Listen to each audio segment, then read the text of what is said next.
What do you think? Right. I mean, our heads are cut off. And it just goes like that when it goes into recording mode, and then it like expands. I think. So we're gonna Like, have our whole heads when it's on the Yeah. internet. It's the funniest shit ever. Wait, do you guys want to see this? We need. Is it shooting?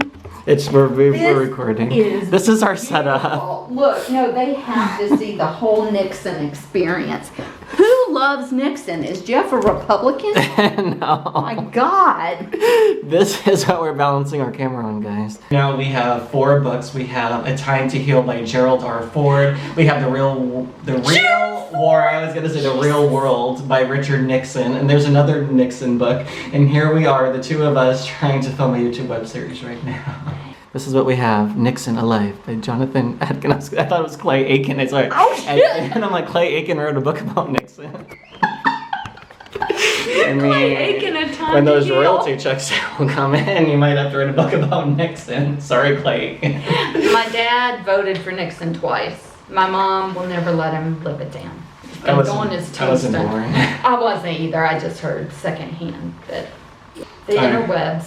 So yeah, hey, I'm Sherri and I'm a sad white lady and I cry a lot. And this is my friend Steve. And Steven let me in the door. He's like, why are you here? And I said, well, my therapist raised her rates after my last appointment, so I need an outlet. So this is our outlet right here, and I was telling Sherri that it's really good to be able to get your feelings out, and being able to do that on camera, on the internet, with other people who understand what you're going through. Because It's like a support group. exactly, for every person out there watching YouTube, there's gonna be someone who could relate to like your experiences and like what you go through and what's actually going on. So Except my experiences are worse than yours. They always will be, so it's not a competition, I'm just saying. You want to feel better about your sad, sorry life, you come listen to my sad, sorry life. give some thumbs up on this video, guys, for Sherri, because she needs a little bit of love in her life right now. We have a lot of different things that we have to cover and talk about, so Yeah. I think we should just kind of jump on in and start. Okay, well, before we jump in, let me ask you why my GPS had me go by the Scientology building on my way over here? Because you used to be in the Scientology, right? Yeah. Why is the building blue? Why is it blue? It's this color blue. It's What's this Wedgwood blue. It's beautiful, but it's a lot. It's like this giant building with so much, the blue is extra. It's way extra. Why is It's it a blue? little extra. That's the thing. Why would Scientology pick blue as their color? Does Scientology resonate in some way with the color blue? Like, what happens in Scientology? Do you vibrate on a higher frequency if you're looking at blue? And you're asking these questions, but you're the one who's supposed Exactly. to have the answers because you were there. Were Yeah, you in I the was- blue building? Was the building blue when you were? It was always blue. I mean, always once they blue? change the color, then that's going to be something else. But right now, they've been blue for the last 20 years. They've been the color Was blue. it L. Ron Hubbard's favorite color? There's got to be a reason. There's a reason the for building everything. is blue. In Scientology, there's a reason for everything. Okay. So there has to be some reason why the church is blue. Okay. I don't know, even though I've been in Scientology and I know a lot of different ex-members and other people, maybe we should call up some ex-members and ask them why Big Blue is blue, Yeah. and maybe we can actually see if someone will be willing to answer their question for us. And while Stephen is dialing, I'm going to ask his friend why his shirt that he is wearing right this very minute is the same color as Big Blue. Because before I let Stephen give me any life advice, I need to make sure he's cool. Don't listen, I'm busy. Okay, we're Let gonna you call know. one of my friends who's an ex-Scientologist and we're gonna see what she has to say. Okay. I don't know if she's Gonna gonna be answer or not. sneaky. It's super, Watch how I work it in. It's really super subtle. random. Yeah. Why is Steven's shirt the same color as Big Blue? I got At it the in tone, there. please record your message. When you finish recording, you may hang up or press 1 for more options. Hello, my darling. I'm actually filming a video right now with my friend. We were calling you because we wanted someone on camera to answer why is Big Blue blue? And Steven's shirt is the same color as Big Blue. Does that mean he's backsliding? So we kind of wanted to ask you on camera, not saying who you are, but if you're willing to be in our video we're filming the next couple minutes, I think it'd be funny. I'll disguise your voice too, so okay, call me back. I think Maybe that find went another well. Scientologist. Yeah. I feel like we established a connection, a rapport. through the voicemail, which Through is the voicemail. as one does these days. Am I right? Yes. Do they call the building Big Blue? It's called Big Blue. It's called because it's Big big and blue. It is. Scientology, I mean, for Yeah. them naming things Big Blue, Scientology Uh-huh. Big Blue, I mean, really now. It gets right to the point because it is big and it is blue, and the buildings on either side of it are like the Big Blue building. The windows are blacked out. Why are the windows covered over? That's Because- scary. Yeah. Well, could you imagine if you were on the inside and God forbid you were trying to wave out the window or trying to call someone in, you can't see into those windows. So there's a lot of times when you're in different like recruitment sessions or they're trying to get money out of you, I was in a lot of times in windowless rooms, so that's even worse. Could you imagine when you're in these sort of circumstances where you couldn't even jump out the window to safety or jump down to, there was sometimes no way that I could physically, wave my way for help. And a lot of the times when I was protesting too, I would be holding the signs into the windows and they would either close the blinds or they can't really even see anyways. Like I couldn't really see in, you know what I'm saying? So That's creepy. it is creepy. But So in people are Scientology- in there behind the blacked out windows?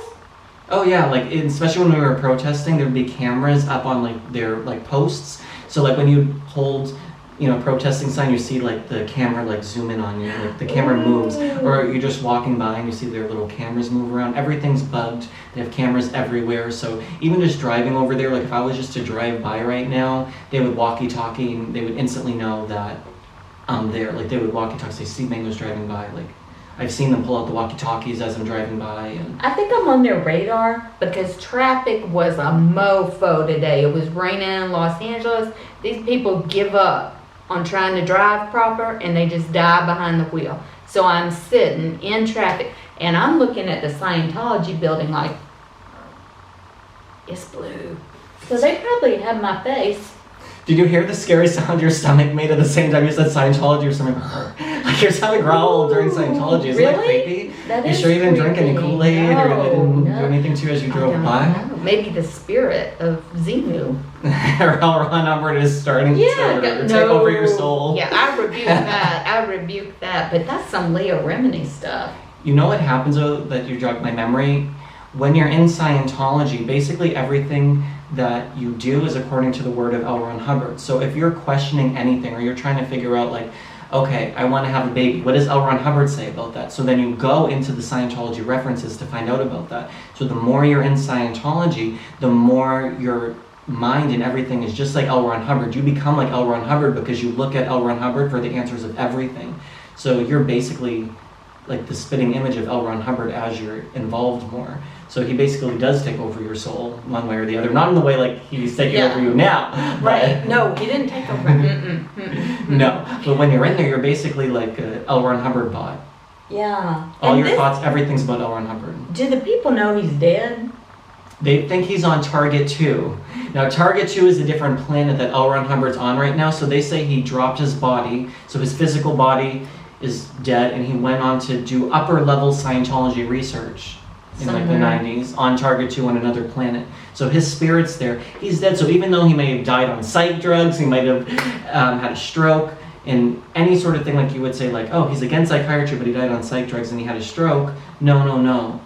He dropped his body intentionally to do upper-level research. So they think L. Ron Hubbard's researching higher Scientology levels right now, and he's going to come back, and then we're all going to be doing the upper OT levels. Yeah. I mean, But meanwhile, he left you with all this stuff he wrote in the 50s, right? In the 60s. But society's kind of evolved. So how do you reconcile 1960s L. Ron Hubbard with we're in 2017? Yeah, well, Scientology can't evolve any further than it's already been laid out. So L. Ron Hubbard's research stopped at a certain point once he died. No one else can continue the research. No one else can edit what he's done. No one else can say, okay, so say he's against gay marriage or he's against gay rights. You can't evolve that now in 2017 because L. Ron Hubbard was like the Messiah. He believed, his way, and that's how you follow it. So even though L. Ron Hubbard may have said, hate gays, they're considered evil, suppressive persons. They still have to believe that to this day. So even though something may seem archaic, they still have to follow what he says to a T. So you're basically living in the 50s and the 60s. 50s or 60s, even though you're in 2017. Can I ask you a personal question about that? Yeah. You are gay and you're married. How did you reconcile that when you were in Scientology? Right. Well, Were Jeff's, you out at that point? Right. Well, Jeff was only my sugar daddy, so right now I'm only getting Jeff's money as an undercover informant of Scientology. So I'm here just to get a little bit more data on Jeff, and I'm kind of taking just like small sums of money from Jeff that I've been saving into a Scientology bank account. So once I have enough money for my upper levels of Scientology, I'm going to leave Jeff. I'm going to take half of everything, and it's all going back to the Church of Scientology. So I can't actually release this part of the video until after that's done, but I'm just letting you know now that Jeff, I'm not actually gay, and Jeff's just basically my financial benefactor right now. That actually was true. If that was If that actually was true, I can't confirm or deny. But no, Right. but back to the question though, of what you were saying, I was in the closet when I was in Scientology, so that's the thing. I couldn't be open because you're on the e-meter, which is basically like a form of like a lie detector. You're on there and you're holding these metal cans, and then the needle moves and they'll ask you very intimate, personal questions about your life. So whenever they asked me, are you dating a woman? Have you ever thought about having sex with a man? Have you ever had sex with a child? Like they'll just ask you like all these different questions involving sex. So I would have to be like, yeah, like I had sex with a girl, or I'm interested in women. And there was a certain way you can squeeze the cans to manipulate it, so then the needle would move, so it would validate and say like, yeah, Stephen's telling the truth. His needle is floating is what they call it. So that's what I would do. So a lot of the times I would lie about that because I thought, oh, while I go through the Scientology counseling, I'm going to become straight. Like the more I go up the Okay. Scientology bridge, the more I'm going to get rid of these thoughts in my mind that they're reactive. They're just they're not holy thoughts. Essentially, these are sort of thoughts that are like implanted into me by society. Okay. So that's what I had to do. So I thought, oh, I'm going to go up what they call the tone scale. So if I go up the tone scale, body death is at 0. 40 is at the highest spiritual state you can be in. So I was considered 1.1 if I was gay, which is right above body death. And then you go up this tone level, there's anger, enthusiasm, boredom, and you go all the way up until you reach the highest states of spirituality. So I thought as I go through the counseling, I'm going to go up this tone scale, and then I'm going to be able to not be stuck in that 1-1 gay place where being gay is equivalent to being a sexual pervert, being promiscuous, being a child rapist. It's all on that same level. So because you said Scientology can't evolve anymore because L. Ron Hubbard's writings are complete on this planet, does that mean the anti-gay sentiment is still true in the church today? Do you think people or Scientologists are still closeted? That's the thing. There's going to be like the public relations answer. So if you were to go into Scientology today and say, what do you think about gays? They're going to say, anyone can come into Scientology who's gay. Or they would say, like I was on course before and I asked this question about being gay to the course supervisor because we were doing a course with her where she had to use like the PR answers of Scientology, like training, asking questions that the new people may ask. So one of the questions the new person may ask is, what do you think about gays? Or can you do Scientology if you're gay? And she's like, anyone can do Dianetics if you're gay. You could, as long as you're willing to get rid of that gay part of you, as long as you're not willing to sleep with the man, be with the man if you're gay, or if you're a lesbian, not be with the woman, as long as you won't be in a relationship with a man or a woman, depending on what you are, as long as you won't have any actions on it, and as long as you're willing to go through the process of like de-gaying yourself, it's okay. So They'll take your gay money. They'll take your gay money, but until you run out of money, that's a whole different story. When you run out of money, then they're done with you. That sounds like my experience in the evangelical church, where they said, anybody can join, you just have to be willing to become like us. Exactly. As long as you're willing to follow our commands, then... Yeah, if you're willing to not be you, then yeah, come on, you're welcome. I don't like that. No, because there's so many people who are not being true and authentic to themselves, and they're being told, like, for example, being gay is wrong. But on any little thing, you have to shift your viewpoint to Scientology. How you vote. They all voted for Donald Trump. That's how... All Scientologists are Republicans? Okay, so the precinct where Big Blue is located, they vote, the only precinct in LA, they voted in the majority for Donald Trump. And they're all Scientologists. So because he may be more favorable to Scientology operating as a religion, not revoking their tax exemption, so they make them believe in things, certain things, not just about politics. I know everyone's getting on my back right now. Oh, Stephen Mango's the faggot who loves Hillary Clinton and he hates Donald Trump, and all my YouTube crazy commenters. Oh, I'm unsubscribing from you. We're gonna fight. It's a whole thing. So I don't want to just say about politics. I don't want to lose all my subscribers. It's not just about politics, but it's also about other areas of your life. So if Scientology finds out that you like A, but really they believe B, you have to go to believe B, because Scientology has the answers to everything in your life. So you can see how controlling it is. You can't have your own free thoughts. Everything's all Scientology or nothing. What was the appeal? I know when I was in the fundamentalist cult, the appeal was family and community and some sense of stability, no matter how twisted it was. Why were you attracted to it? I got in the beginning through the casting director workshops that they would hold there, how to break into the industry, how to get a casting director, how to get in the Screen Actors Guild, like all the different things. Like I was 18, like 2 months after I turned 18, and instantly I got into Scientology through that, because I was looking through Backstage newspaper trying to find a way to get into the entertainment industry.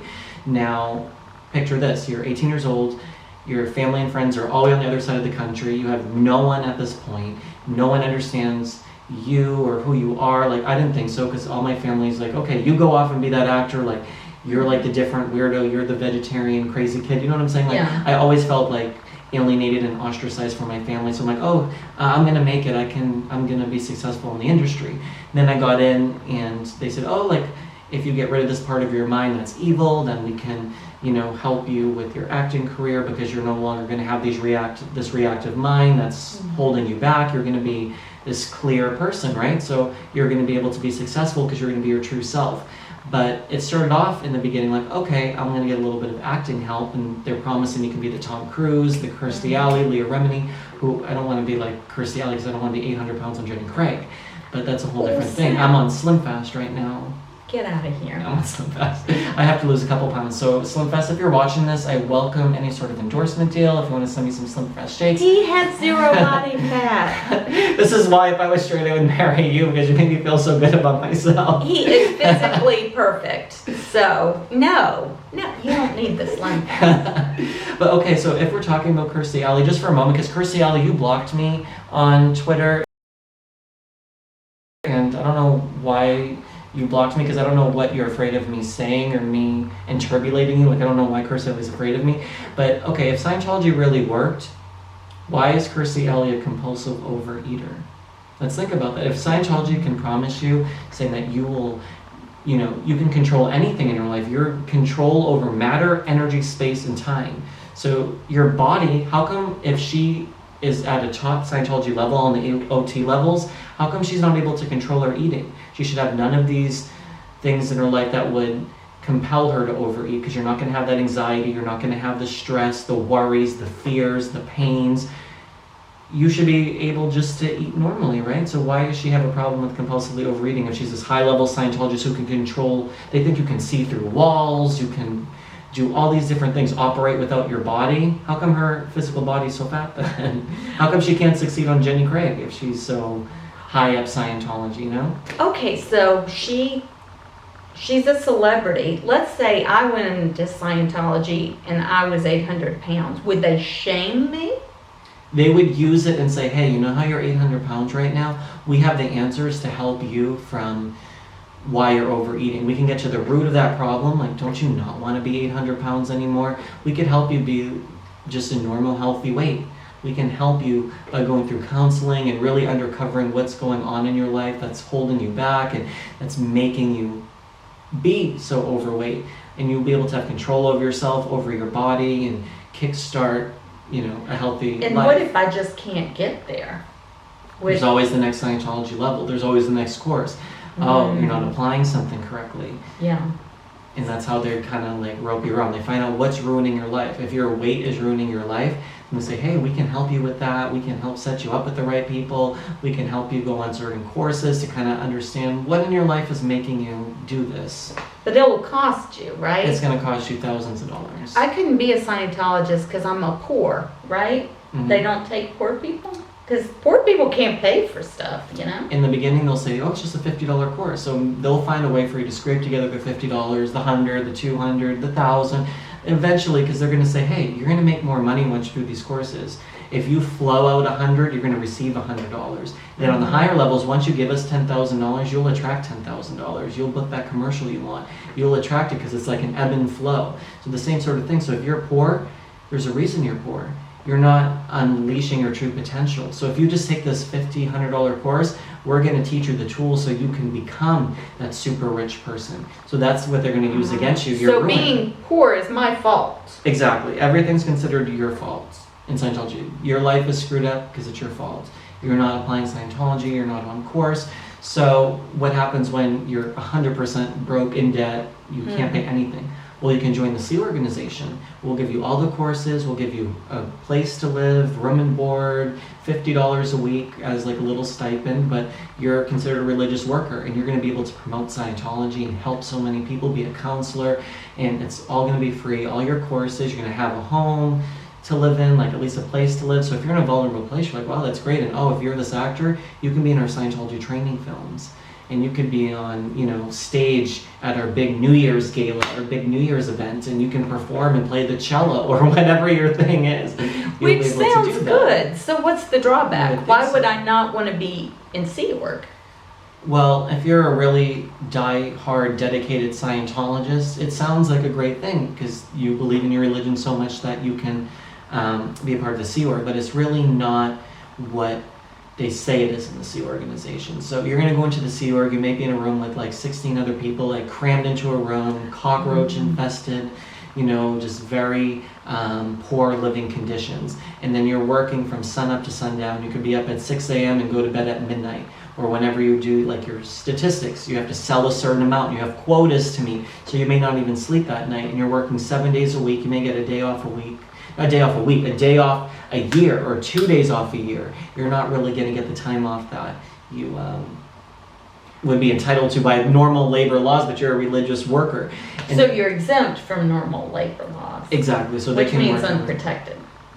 They'll work you around the clock as a Sea Org worker. And you're eating rice and beans. They have a punishment program called the RPF, Rehabilitation Project Force. So you'll may be made to do manual physical hard labor as punishment if you don't meet your Scientology goals or if you do something considered unethical. So it's really, it's not something you want to join if you have... It doesn't sound like fun. I would have to ask, if you're sharing a room with 16 other people, what do you do about sexy times?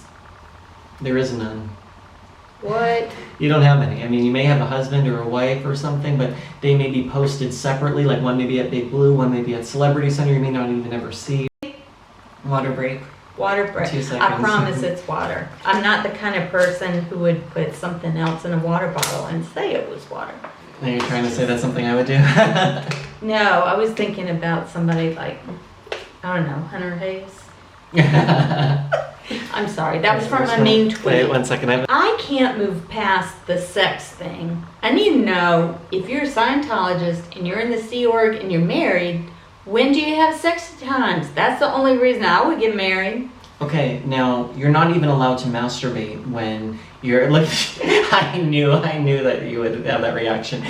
You cannot even masturbate if you're in Scientology or in the Sea organization because they believe if you masturbate, you're re-stimulating mental image pictures, and it's considered. Hell yeah! Yes, it's like that's not a bad thing, is it? No. Like, that's pleasurable, enjoyable, but they consider sex is used as a form of control, and masturbation is considered bad. Like you shouldn't be masturbating, and you should just completely, like, even if you're a guy, girl, anything, like you're not masturbating if you're in Scientology, you're not masturbating in the Sea organization, like none of that. What do you do with all your suppressed urges? Because I think that makes people kind of crazy sometimes. Yeah, no, I feel like they're definitely in those showers, getting their groove on, they're sneaking under the bed, you know, the flashlight, the secret porno magazine. I mean, who knows what they do in the Sea? Because I wasn't in the Sea organization, so I can't really speak for what they did in the Sea org. But I know, like from rumors and stories, a lot of people would have to like secretly hook up and find little corners to do their business in, and that's not what you would do. Because I mean, think of how horny you must be when you're at the celebrity center, you're around all these other good-looking young folk. Like, you probably want to screw one of them in the butt, you know, in the vagina. Like, something may want to go down. But then if I you do never wanted to screw anybody in the butt. I'm just saying, if my parents are still alive and might see this video, I don't. Okay, so say you did have sex with someone or someone you weren't authorized to have sex with, or you masturbated, you're gonna go in a Scientology counseling session and pay thousands of dollars to talk to a Scientology counselor who could even be a teenager. Like, 'cause you're just a big being in a small body. So you can be across from a 15-year-old or like a 20-year-old kid, and you could be a grown-ass person. And they'll be saying, name basically in graphic detail what you thought about when you masturbated, or like in sex, name every position, everything that you said during the sexual act. Like, they'll make you go through it over and over and over again, and they take notes, so they have it in the folder. So you wonder why these Tom Cruise, John Travolta's, these type, don't leave, because they have all their dirt stored on them. Well, that's an excellent reason why, if you have sex, you should do it the way I've always done it, in an alcoholic blackout state, so you don't remember what position you were in. Exactly. Then you've got nothing to confess. But then you can't drink in Scientology. What? The organization. You cannot drink, you cannot smoke, you cannot take pills, nothing other than like Tylenol. Even that, you shouldn't be taking any medicine. And you can't get yourself off. You can't masturbate. Why is life worth living? L. Ron Hubbard's words are so powerful, it feels like you're having an orgasm when you're reading L. Ron Hubbard. You feel so good, you feel so pleasured, you just feel like you just feel so good when you're reading L. Ron Hubbard, that it's almost equivalent to having an orgasm. So all you have to do is just read Dianetics, and you're gonna feel so good. You're blushing right now. There must be some kind of power in the words of L. Ron Hubbard, because his face is red. Because you're looking at me like I'm crazy. No, I'm getting turned on. I'm feeling tingly. No, like, I'll show you some L. Ron Hubbard references if you want to see some references. And I do. I hope they're illustrated. I guarantee that you will give up masturbation for Scientology. I don't recommend going into the Church of Scientology, but just like if you want to get a couple books, and when you're like home alone at night and you want to kind of masturbate, and you want to masturbate, I can show you some different L. Ron Hubbard books that can kind of help you feel just as good as masturbating. I would like that. I'm gonna. This is not a joke. I'm really gonna take him up on it, because I've always wanted to read some of the L. Ron Hubbard stuff, and then we'll come back and we'll talk about what I read. And did I still want to self-service? Right, that's going to be in a future video. We're going to put the test of reading L. Ron Hubbard instead of masturbating and having sex, and see if she's able to go solely on the word of L. Ron Hubbard. Yes, without Benoit balls. Now, just nothing. What happens if you go on a Tinder date and they ask you, like, I don't do Tinder, and let me tell you why. And they say, let's fuck, and then you say, I'm actually only reading L. Ron Hubbard. How is that going to go? I'm less worried about that. My issue with Tinder is I think everybody is a Ted Bundy, because that is the ideal setup for a serial killer. Plus, on the way to work all the time, Hollywood has all these billboards that say syphilis is back, and there's billboards that talk about Yeah. The gonorrhea one, there's syphilis, there's HIV ones, everything. And they've been doing it more like a mixture. Like, at first they used to have like a black guy like on the HIV ads. Now they have like a white girl, a Mexican kid. Like, they're kind of like broadening out, because everyone's getting it right now. Yeah, nobody's milk Little is clean, kids, no so I don't nonsense. do the Tinder. But that does bring up a good point about Scientology. Does Scientology believe HIV can be resolved through counseling? They believe that cancer is caused by having overts or withholds, which are things like, basically things that are your crimes, like things you're holding back from telling your auditor, things you've done wrong, like things that you're withholding from, did they see me do that sort of thing, and then you're not, like your secrets, basically. So they believe that it's caused by like your overts and withholds. There's other sort of technical things I know other people will be watching and say, no, Scientology also said this about cancer and that about cancer, but it comes down to a spiritual level, that there's something spiritually that's going on inside of you that's keeping the cancer from spreading or from living in your body. I'm not sure 100% about HIV, what they say about that, but I do know that for the most part, for 98% of the time, it's just considered psychosomatic. Then you say, okay, HIV, take an HIV test. Of course, that's a medical thing. It's not like you say, I have anxiety, you can get rid of it in counseling. HIV is HIV, for example. Like, you can't just get rid of that with just going on the Scientology e-meter. So there'll be certain instances where you're considered like a danger or liability to the organization. Like, okay, he may be suicidal, or this person may have HIV, this person may be sick, and then they kick you out. What? And they'll kick you out because they don't want you in the C organization because of the medical care. They don't want to provide for your medical care. They will kick you out for having an illness. Oh, 100%. They don't want someone who's considered physically ill because it's bringing the statistics of the organization down. You're not able to produce. You're not able to stay up for 14, 18, 20 hours without a break. That sort of thing. So they put you in this continuous... So what about the elderly? And don't look at me like that. I told you I'm 22. But let's say I've been in Scientology most of my life. I'm 72. I need to retire because I got the arthritis, a bad hip, bad knees. I can't work. What then? That's the thing. When you're in Scientology and you're elderly, you don't have any like pension, retirement, you don't have anything. So basically these old people may have been inside the organization for 40 years, 50 years, like however long, and they say, hey, I have no money to my name. They get $50 a week, and then a lot of the times they're turning it over to the church. They have no other family or friends outside of Scientology. They have no life skills, nothing. So what do you do to stay in Scientology?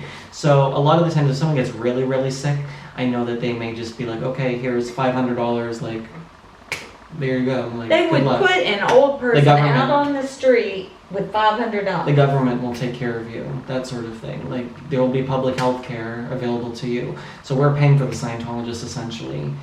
You know what I'm saying? Like, because they're not providing any sort of things. Now, yes, they may send them to a chiropractor, a Scientologist chiropractor, or they may do, like, they have what they call assists, which are like basically like spiritual healing, like, you know, feel my finger, thank you. Feel my finger, thank you, and feel like I can make you back into communication with. You know, they have all these different like spiritual exercises and drills that they do. But once none of that works and you're actually really sick, they'll find you to go somewhere else. Live with another Scientologist who may take you in, or they'll raise money. I've seen them on GoFundMe sort of thing, raising money for sick Scientologists. So that's what happens a lot of the time. So they don't have anything. That's not cool. Because your whole world's Scientology, your family, friends, you get everyone involved, and you're in that whole bubble in that world, and you're afraid of the outside world because they're all psychiatrists and drug addicts and homeless. So and masturbating. And masturbators. My grandma warned me about that. So, and there's all these evil masturbators out there that just want to whack you off. So why would you want to... Can I have their number? I have a phone filled with people who would want to masturbate you. Really? I know a lot of guys, yeah. For real? Probably want to masturbate you, yeah. Maybe even want to put their dick inside of you. Okay, I have to make sure it's clean. You know, I got some specifications, but we can talk about that a different time. That's a whole different show. That's a whole. That's on my other channel. It is. If you want to hear about that on the other channel. Okay, so basically, what was I saying? Masturbators. I don't know. I want to get into your contact. These people are so evil in the outside world. They're afraid to be on the outside world because all they know is Scientology. They're afraid they may get drugged or so on and so forth. That sounds just like the fundamentalist Mormon church, where they have polygamy compounds, and people are afraid to leave because they take all their money, they take all their self-will, and they tell them the outside world is evil. Right. And it makes you reliant on this world and these people that you have to always look to them for the answers. Yeah. You know, and always rely on them, like they're your caretakers. Like, a lot of people say, like, well, Scientology may have benefit. Like, there may be some good things to learn how to communicate with people better, or, you know, talking. It's basically like talk therapy a lot of the times when you're on, like, the e-meter on the cans and you're with a Scientology counselor. There may be benefits. So then they say, okay, what's wrong with that if I want to practice Scientology? And then you have to look on it. This is kind of a big thing to kind of, like, deconstruct. But basically what I say is, okay, what is freedom? And you look at really what freedom is. It's not being under the control of someone financially, emotionally, like telling you what to do, give us all your money, give us all your time. you can only, do Scientology, like you can't do yoga, you can't meditate, they're considered other practices. Like your whole world is engulfed in Scientology and following what they want you to do. Essentially, whatever they would tell me to do, I would have to do. Like, we need you to do this for us, we need you to do that. So what am I getting out of it? What are you getting out of it? It seems like you're describing a system where the members do all the giving, and that's kind of a one-way street. Exactly. So you're not free. You're in a cult. You're underneath the leadership of someone. So that's not really freedom. So they say, "Oh, I'm happy in Scientology." Well, can you read the internet? You can't read, controversial things. You can't watch Leah Remini's show. You live in this little bubble world that it's like you can get freedom in so many other ways. Why are you paying tens of thousands of dollars to do these courses? They release the courses under different names and other things to get people to donate more money. So they release a new library of Scientology books. So that's what happens a lot of the time. And you're in this place where, it's them as the recipient and you're just giving to them because you're chasing after this goal of, like I said, if you're 800 pounds, you want to be skinny, you'll do anything to chase that if that's the one thing in your life that's holding you back. So. Mm-hmm. Wow. Crazy, right? Yeah, it is. I'm glad you're out because you are very self-reliant and you are your own person, and I love who you are, and I would not change anything about you. And I hope you feel that way too. Yeah, I mean, at first it was hard because I lived my life according to what they wanted me to do and how I was supposed to be, and I was kind of trying to change who I was to be this like straight actor, big time Scientologist, going up these levels, and I had this whole little fake world I was living in. And I was like, I have to just be true to myself, and Scientology was making me less myself instead of what they claim of being more myself. Right. So I'm happy that I finally was able to get my voice back again and being able to, they wouldn't want me to be doing this right now. If they knew right now, like I was on camera doing all these videos back then, like when I was in that control, you can't speak out against Scientology, you can't say anything, but I'm like, screw that. I'm gonna blow the lid on these guys and expose what's really going on. So that's why we're here. You know what's gonna happen? I'm gonna crochet him a pussy hat, and we are gonna wear our pink pussy hats, and we are gonna march. Sound good? Sounds good. And All Big right. Blue? Yes! Yeah, because blue and pink. Am I right? Yin and yang. I still gotta know, why is it blue? It's very blue. Do any of you guys know why it's blue? I've tried to call a couple people on my phone. No one's really been able to answer that. So if you can comment down below and let me know why Big Blue is actually blue, that would be great. And we actually have a joint channel together right now. We are going to post the link down in the description box below. Please check out our other videos. We have some really great content that we're going to be posting for you. I also have my other personal comedy and vlogging channel that's going to be in the description box below. Please subscribe to our channel, give us a thumbs up, and we're going to have more videos for you guys. So this is one of many videos coming your way. So thanks so much, guys. See you later. Bye.